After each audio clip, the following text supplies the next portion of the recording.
Graça e paz, igreja, sejam muito bem-vindos a mais uma aula do Evangelho de João. E hoje a gente vai dar início ao capítulo 9 e eu queria fazer a leitura com você a partir do versículo 1, que diz assim: Caminhando Jesus, viu um homem cego de nascença. E os seus discípulos perguntaram: Mestre, quem pecou, este ou seus pais, para que nascesse cego? Respondeu Jesus: Nem ele pecou, nem seus pais, mas foi para que se manifestassem nele as obras de Deus. É necessário que façamos as obras daquele que me enviou, enquanto é dia. A noite vem, quando ninguém pode trabalhar. Então, enquanto estou no mundo, sou a luz do mundo. Dito isso, cuspiu na terra e, tendo feito lodo com a saliva, aplicou-o aos olhos do cego, dizendo-lhe: Vai, lava-te no tanque de Siloé, que quer dizer enviado. Ele foi, lavou-se e voltou vendo. Então os vizinhos e os que dantes o conheciam de vista como mendigo perguntavam: Não é este o que estava sentado pedindo esmolas? Uns diziam: É ele. Outros: Não, mas se parece com ele. Ele mesmo, porém, dizia: Sou eu. Perguntaram-lhe, pois, como te foram abertos os olhos? Respondeu ele: O homem chamado Jesus fez lodo, untou-me os olhos e disse-me: Vai ao tanque de Siloé e lava-te. Então fui, lavei-me e estou vendo. Disseram-lhe, pois, onde ele está? Onde está ele? Respondeu: Não sei. Até aqui, vamos orar. Senhor Deus e Pai, muito obrigado, Deus, por essa palavra que é inerrante, infalível, mais cortante do que qualquer espada de dois gumes. Nós te agradecemos, meu Deus, pela possibilidade de compartilhar desse evangelho. E eu peço, meu Deus, que aqueles que terão acesso a essa mensagem, meu Deus, que eles se apaixonem pelo evangelho, que eles amem a Cristo com todo o coração, alma, mente e força, para que nós possamos, meu Deus, crescer em intimidade contigo, aprender mais sobre o Senhor, e é o que nós te pedimos nesse dia, em nome de Jesus. Amém. Amém. Hoje a gente vai falar sobre essa linda história da cura de Cristo, desse cego de nascença, e a gente precisa pensar nos padrões que a sociedade muitas vezes cria, que são padrões que nem sempre correspondem à realidade dos fatos. Então, muitas vezes a gente pensa em generalizações e coloca essas generalizações como uma verdade absoluta, quando na verdade não são. Vou te dar um exemplo. Muitas vezes as pessoas pensam, né? Hoje até está melhor esse entendimento, mas há um tempo atrás se pensava que rico, né, era só aquela pessoa que se vestia com terno e gravata, ou aquela mulher que se vestia como uma empresária. E quantas histórias a gente já ouviu de pessoas que foram de forma simples, né, com chinelo, bermuda, uma camiseta regata, para grandes lojas, grandes marcas, fazer as suas compras e os atendentes esnobaram essas pessoas. Né? Jogadores de futebol que foram comprar os seus carros nas concessionárias e os atendentes os esnobaram porque a aparência dizia alguma coisa que para eles não comunicava a riqueza. E como isso é triste, porque muitas vezes essas generalizações tiram de nós a realidade do que verdadeiramente está acontecendo. Isso acontece muitas vezes na nossa relação com o Evangelho, na nossa relação com a Palavra de Deus. Muitas vezes nós criamos formatos que não estão na Bíblia Sagrada. Muitas vezes nós criamos ideias que não estão na Palavra do Senhor e nós colocamos isso como uma verdade, quando na verdade não corresponde àquilo que Jesus nos orientou a fazer. Então, isso aconteceu de certa forma nesse texto que nós lemos e eu queria meditar um pouco com você agora. Primeiro que no versículo 1, a palavra do Senhor diz que Jesus Cristo, ele estava caminhando e ele viu esse homem cego de nascença. Aqui eu preciso retomar um pouco ao contexto onde nós estávamos, né? No capítulo 8, Jesus Cristo ainda estava em Jerusalém, ainda naquele contexto de festa dos tabernáculos, e ele estava, né, envolvido em diversas discussões, controvérsias. Agora, no capítulo 9, a palavra diz que ele estava caminhando. E esse caminhar de Jesus, muito provavelmente foi um período em que estava entre a festa dos tabernáculos e a festa da dedicação, ou a festa das luzes. Então, Jesus ainda está em Jerusalém e a gente está falando desse período entre essas duas festas e Jesus está caminhando ali naquele local e ele se depara com esse homem cego de nascença. É interessante que a gente está vendo Jesus Cristo falar tantas coisas a respeito de si. Ele é a fonte das águas vivas, ele é a luz do mundo.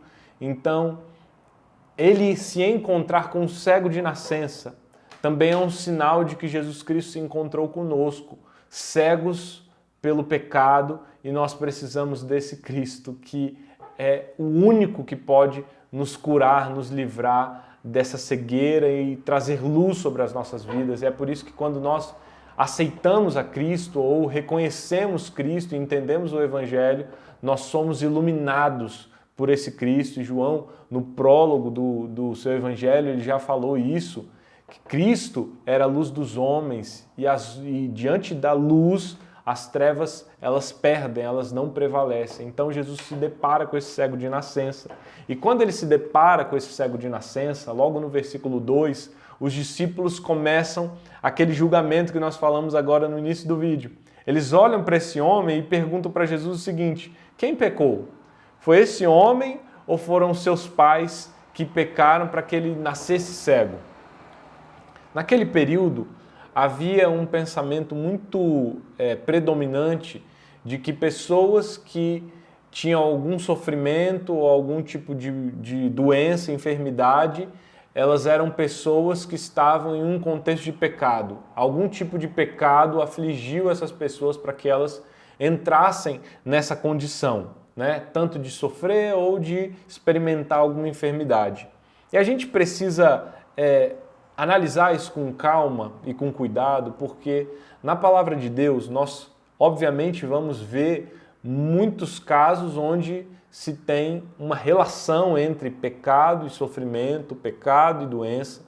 A gente pode pensar, por exemplo, em Miriam, lá em Números, capítulo 12, quando a irmã de Moisés, ela se levanta contra o seu irmão, ela, se levanta em rebeldia contra a liderança de Moisés, e Deus envia uma lepra sobre a vida de Miriam, ou seja, o pecado da rebelião trouxe uma consequência de enfermidade. Isso também a gente já viu no capítulo 5 de João, quando a gente falou sobre o paralítico no tanque de Betesda, que Jesus Cristo disse para aquele homem: olha, cuidado para que não te suceda coisa pior. Ou seja, Jesus está deixando aquele homem em estado de alerta sobre o seu pecado, porque muito provavelmente a sua condição de saúde estava atrelada a uma vida pecaminosa. E por que a gente tem que tomar cuidado com isso? Porque nem sempre isso ocorre. E a gente vai ver o que Jesus Cristo diz aqui no versículo 3. Jesus diz o seguinte: respondeu Jesus, nem ele pecou, nem seus pais, mas foi para que se manifestem nele as obras de Deus. Ou seja, Jesus, ele rejeita essa generalização de que todas as pessoas que estão em sofrimento ou em pecado estão nessa condição por causa do pecado. Então a gente precisa ter cuidado em se precipitar para, levantar uma ideia, para acusar pessoas, para fazer um julgamento. Você sabe que os amigos de Jó, até um certo ponto, eles foram muito amigos de verdade, eles ficaram em silêncio, guardando o luto de Jó, e em determinado momento, quando eles começam a falar e a aconselhar Jó, eles se levantam para o acusar, para dizer assim: Jó, você está nessa condição aí de enfermidade, de sofrimento, você perdeu filho, você perdeu servos, você teve o seu patrimônio arrasado, e isso só pode ser consequência de um pecado. E o livro de Jó, ele nos alerta justamente sobre isso. Quantas vezes nós olhamos para as pessoas e nós já julgamos aquelas pessoas como se elas estivessem em uma situação de pecado, como se elas estivessem, contra a vontade de Deus, e que aquilo que elas estão vivendo é necessariamente algo ligado ao seu pecado. Então o livro de Jó nos traz esse alerta, e Jesus aqui ele traz esse alerta de forma enfática. Ele está dizendo: esse cego de nascença que vocês estão vendo, ele não está nessa condição por conta de algum pecado da sua vida ou pecado dos seus pais, mas ele está nessa condição para que as obras de Deus se manifestem na vida desse homem. Então, igreja, tomemos cuidado com isso. Muitas vezes a gente vê pessoas em situações de dificuldade. Não se levante precipitadamente para julgar essas pessoas. Eu lembro de uma história de um pastor que estava fazendo uma missão na Europa e grande homem de oração, e um dos membros da sua igreja sofreu um acidente de carro e desse acidente ele foi para UTI do hospital e ele foi em oração clamar para que aquela vida pudesse sobreviver e ele orou e infelizmente esse irmão querido veio a óbito. E sabe o que acontece? Pessoas da igreja se levantaram contra o pastor para dizer: você deve estar em pecado porque Deus não ouviu a sua oração e essa pessoa morreu. Olha que absurdo. E a gente precisa tomar cuidado com esse tipo de acusação, com esse tipo de julgamento, porque o que Jesus Cristo está dizendo aqui para nós é que nós não podemos generalizar as situações. Aquele cego de nascença experimentava uma cegueira, nunca havia visto a luz do dia. Desde que era nascido, ele experimentava essa cegueira e Deus estava dizendo: não foi pecado que levou esse homem a estar desse jeito. E nos versículos 4 e 5, a gente vê que Jesus Cristo, ele continua a falar sobre a sua missão, sobre a sua obra. E no versículo 4 ele diz: é necessário que façamos as obras daquele que me enviou, enquanto é dia, a noite vem, quando ninguém pode trabalhar. Enquanto estou no mundo, eu sou a luz do mundo. Ah, que maravilha! Jesus Cristo aqui, ele está dizendo muitas coisas. A primeira coisa que eu queria destacar é que Jesus Cristo olha para os seus discípulos, para aqueles homens imperfeitos, para aqueles homens com dificuldades de compreensão de muitas coisas do ministério de Cristo e até da vida. E ele fala: é necessário que façamos as obras daquele que me enviou. Então a primeira coisa que Jesus fala é: nós vamos fazer, nós faremos. E essa é a chamada de Cristo para mim e para você. Ele conta com a gente, mesmo nós sendo imperfeitos, mesmo que nós sejamos, complicados em muitos aspectos, muitas vezes não compreendendo as coisas, mas Jesus Cristo chama os seus discípulos a participar com ele da sua obra, para realizar a manifestação do reino aqui na terra. Jesus Cristo nos chama para participar junto com ele, é por isso que ele diz: façamos. Mas aqui Jesus destaca algo muito interessante, ele diz: nós vamos fazer a obra daquele que me enviou. Jesus Cristo deixa claro que ele é o enviado de Deus para realizar a missão aqui nessa terra e que não há obra, não há manifestação dessas obras se Jesus Cristo não realizá-las. Nós não fazemos por mérito nosso, pela força do nosso braço, mas nós fazemos porque Jesus Cristo nos capacita para realizar também. Então, Jesus Cristo fala isso e ele diz também que a gente precisa realizar isso enquanto é dia. A noite vem quando ninguém pode trabalhar. Esse registro da noite, muito provavelmente, se trata da crucificação de Jesus Cristo, do tempo em que Jesus Cristo ficou distante dos seus discípulos, fisicamente, no período onde ele estava, no seu ministério na terra. Então, essa era a noite da qual Jesus Cristo estava falando com seus discípulos. Mas a maravilha é que não para por aqui.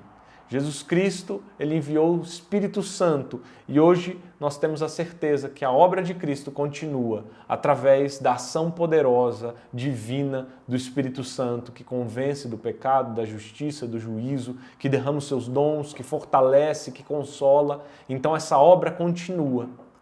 E aqui ele diz: eu sou a luz do mundo, reafirmando o seu propósito de trazer luz àqueles que estão perdidos. E Jesus Cristo, ele segue no versículo 6, dizendo o seguinte: dito isso, cuspiu na terra e, tendo feito lodo com a saliva, aplicou aos olhos do cego. Olha que interessante, Jesus viu o cego, Jesus Cristo falou para os seus discípulos da sua obra, ele afirmou que ele é a luz do mundo, então Jesus Cristo não só fala, mas ele age. Ele não só diz que é a luz do mundo, mas agora ele vai manifestar a sua luz para aquele cego que estava desde o seu nascimento sem poder enxergar. E aí Jesus Cristo faz algo totalmente inusitado e que a gente vai tentar refletir um pouco sobre isso, que é cuspir na terra, pegar essa saliva com esse lodo que ele fez na terra e colocar nos olhos desse cego. E aqui a gente tem muitas possibilidades do que significa essa ação de Jesus Cristo. Ele diz que ele é a luz do mundo, agora ele faz essa pasta de lama para passar nos olhos desse homem cego, e a gente pode refletir sobre hipóteses do que isso significa. A gente não vai ter uma certeza absoluta do que isso significa, mas a gente pode analisar o que foi dito ao longo da história e hipóteses que foram levantadas. A primeira delas é que muitas pessoas elas pensam automaticamente em Gênesis 2, quando Deus cria o homem do pó, da terra, do barro. Então, quando Deus faz essa criação, a gente pode pensar que trabalhar novamente com o barro, com essa pasta, né, de lama, poderia ser uma alusão à própria criação do homem. E é interessante que tem uma música de uma dupla chamada Os Arrais, que eles cantam na música, ele é o seguinte: espalha barro que ainda faltava. Eles narram essa história do cego do tanque de Siloé e eles têm esse trecho da música, ele é que diz: espalha barro que ainda faltava. E qual é a ideia da música? Estava faltando um pouquinho de barro na concepção daquele cego, por isso que Deus foi lá, cuspiu e com aquele barro colocou o que ainda faltava de barro nos olhos daquele homem. Essa é uma hipótese.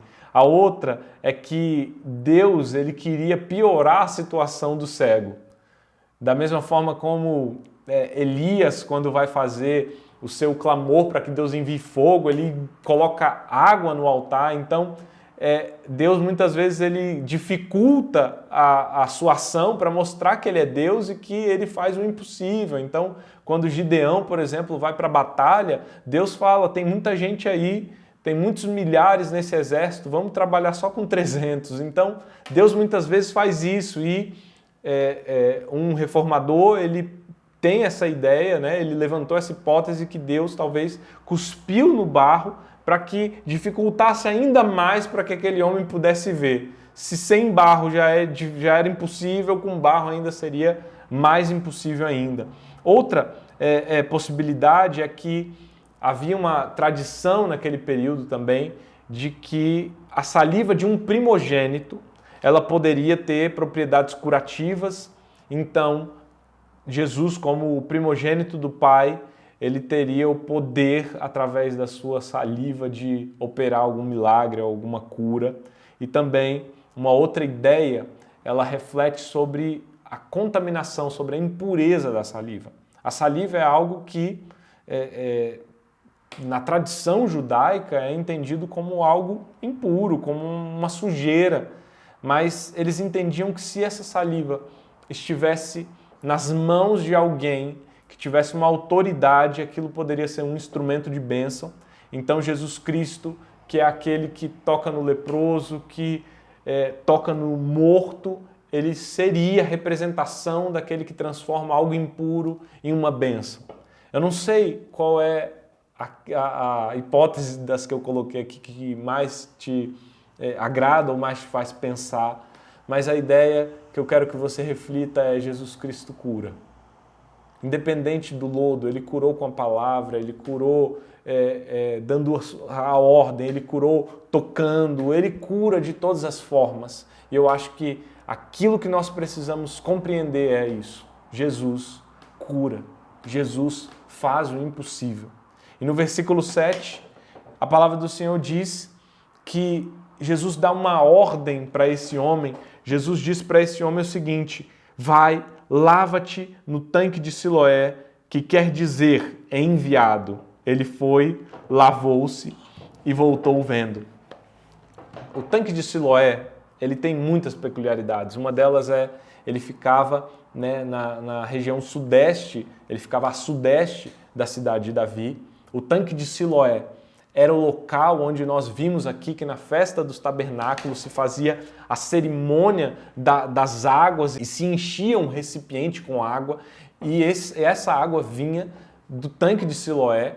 Então, o tanque de Siloé, ele representa muitas coisas para nós, ele fala sobre muitas coisas para que nós possamos entender o valor disso, mas eu queria ler com você algo que está em Isaías, no capítulo 8, versículo 6, que fala sobre o tanque de Siloé mais propriamente, que diz assim, o profeta diz: em vista de este povo ter desprezado as águas de Siloé, que correm brandamente, e se estar derretendo de medo diante de Rezim e do filho de Remalias.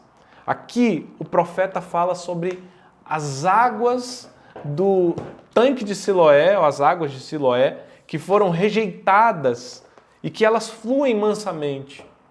Não somente o capítulo 8 de Isaías, através do profeta, mas o próprio Jacó, quando abençoou seus filhos, lá no capítulo 49, versículo 10, ele diz assim, olha o que a palavra de Deus diz sobre Judá pela boca de Jacó: o cetro não se arredará de Judá, nem o bastão de entre seus pés, até que venha Siló. A ele obedecerão os povos. Então, nós podemos pensar que quando Jesus envia esse homem até o tanque de Siloé, há muitos simbolismos que estão refletindo essa ordem de Jesus. O primeiro deles é que Jesus ele já se havia nomeado como a fonte das águas vivas na festa dos tabernáculos, no momento onde a água que vinha do tanque de Siloé, ela trabalhava na cerimônia daquele ritual das águas. Aqui nós também temos uma profecia de Isaías, onde aqui se diz sobre a rejeição de Siloé, a rejeição dessas águas. E o que Jesus passou aqui nessa terra? Rejeição. E o que eu quero te dizer é que Jesus havia também dito que ele era o enviado do Pai. E se você parar para pensar que Siloé significa enviado também, você precisa entender que quando Jesus manda esse homem ir até o tanque de Siloé, Jesus, na verdade, está falando sobre um banho de salvação. Jesus Cristo está falando mais do que cura, ele está falando sobre levar aquele homem a um entendimento de salvação. Então, Jesus Cristo, ele dá uma ordem, aquele homem obedece, aquele homem é lavado e aquele homem volta vendo. E eu quero dizer para você que quem opera a cura não foi o tanque, não foi todo esse simbolismo do lodo, da pasta de lama, mas foi o enviado do Pai, Jesus Cristo, aquele que é a luz do mundo. Nos versículos 8 e 9, nós temos aqui as pessoas indagando agora esse homem sobre essa cura. Olha o que a palavra do Senhor vai dizer depois que esse homem volta curado. Versículo 8 diz: então os vizinhos e os que dantes o conheciam de vista como mendigo perguntavam: não é este o que estava sentado pedindo esmolas? Uns diziam: é ele. Outros: não, mas se parece com ele. Ele mesmo, porém, dizia: sou eu. Queridos, quando você vê um homem como esse transformado, num contexto onde um cego muito dificilmente seria algo diferente do que um mendigo, aqueles homens estavam acostumados a ver esse cego como um mendigo. E agora, diante da sua transformação, diante da sua cura, eles não conseguem nem mais reconhecer esse homem. Provavelmente eles achavam que ele foi embora e que outro apareceu, e eles não conseguiam reconhecer que aquele homem havia saído da mendicância, que havia saído da enfermidade, e agora ele caminhava na luz, ele enxergava, agora ele era um homem transformado, ficou difícil para eles perceberem, mas esse homem disse, sou eu mesmo. E aqui, nos versículos 10 a 12, para a gente concluir, a palavra do Senhor diz, perguntaram-lhe, pois, como te foram abertos os olhos? Respondeu ele, o homem chamado Jesus fez lodo, untou-me os olhos e disse-me, vai ao tanque de Siloé e lava-te. Então fui, lavei-me e estou vendo. Disseram-lhe, pois, onde está ele? Respondeu, não sei. Queridos, esse homem, ele dá um resumo desses fatos. Ele narra tudo aquilo que ele viveu. Ele sabe reproduzir o nome daquele que o curou. Ele diz, é Jesus Cristo. Ele reconhece quem o curou. Ele, diferente de outros casos, parece estar interessado verdadeiramente em Jesus Cristo, mas ele também não pode confirmar onde Jesus Cristo está.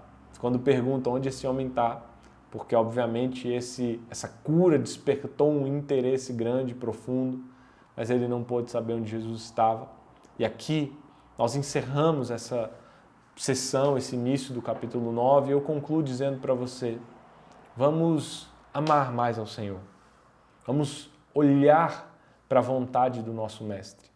Não podemos viver uma vida onde a gente julga pessoas ou onde a gente duvida porque a gente formou padrões na nossa mente, como os discípulos formaram padrão sobre aquilo que aquele homem estava vivendo com a sua cegueira.